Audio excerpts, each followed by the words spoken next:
السلام عليكم. وصفة النهاردة وصفة من التراث الهندي، هي بنجابي كيري.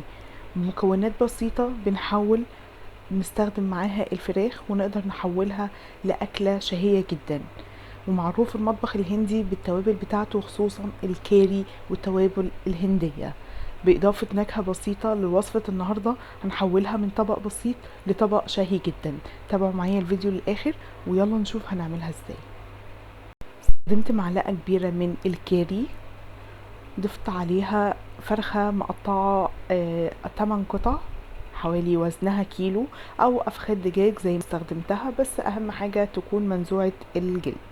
ضفت كمان معلقة صغيرة من الملح، ضفت كمان علبة زبادي، حوالي 80 جرام من الزبادي، ممكن كمان اللبن الرايب دي مع بعض. ودي تتبيلة الفرخة. تمام. هسيبها منقوعة في التتبيلة دي يعني مش اقل من ساعتين. بجد التتبيلة دي نكهتها جميلة جدا.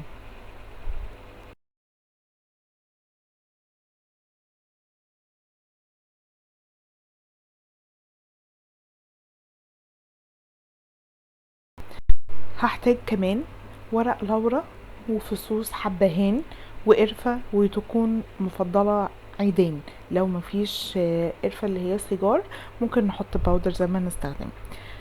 في وعاء كده قابل للصق او غير قابل للصق زي ما تحبوا.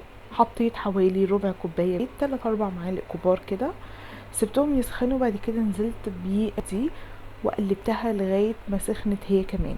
بعد ما بتسخن مقطعه جوانح او شرايح، هقلبها تقليب مستمر لحد ما تدبل.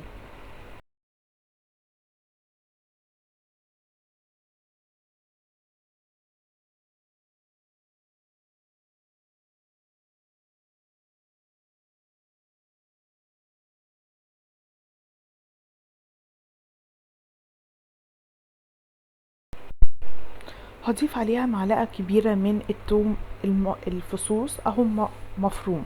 ولو عندك جنزبيل فريش نقدر نقطعهم ونضيفهم برضو على البصل ونقلبهم باستمرار لمدة دقيقتين لغاية ما البصل يتحول لونه باهت كده. او هعمله على مطحنة التوابل وهفرمه فيها كويس جدا.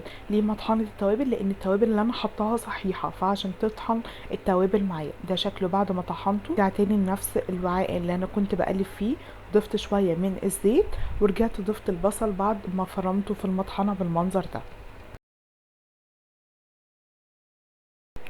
هقلبه لمدة دقيقة كده على نار متوسطة. وبعد كده هضيف عليه معلقة كبيرة من معجون الطماطم او كوباية من عصير الطماطم، ايا كان المتاح عندكم.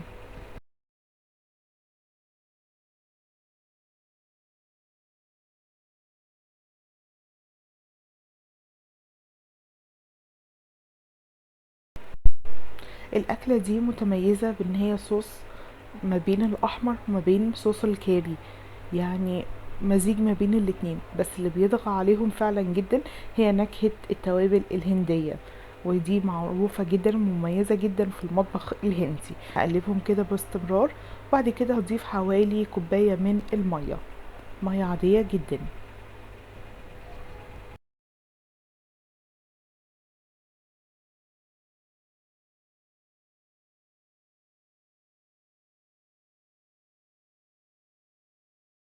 اول ما المية او الصوص بتاعنا ده يبتدي يغلي كده او هيتسبك، نضيف عليه على طول بقطع الفراخ.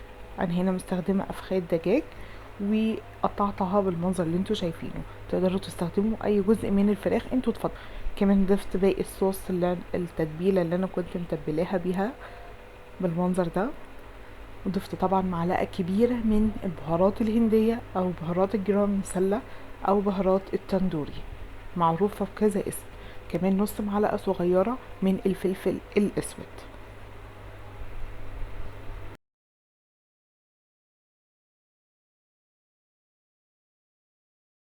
هقلبها تقليبة كده كويسة. بعد كده هضيف كوباية ونص من المية المغلية وهغطيها، وعلى نار هادية هسيبها نص ساعة.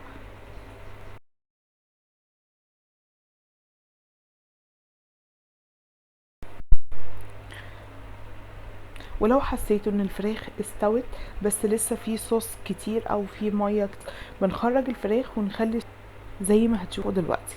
ده الصوص، شايفين قوام الصوص هنا عامل ايه؟ شايفين الفراخ شكلها ايه؟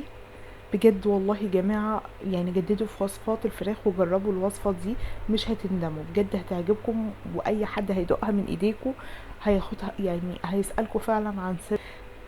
ده كان فيديو وصفة النهاردة، اتمنى يكون نال اعجابكم، واستنوني في فيديو جديد ووصفة جديدة قريب جدا ان شاء الله.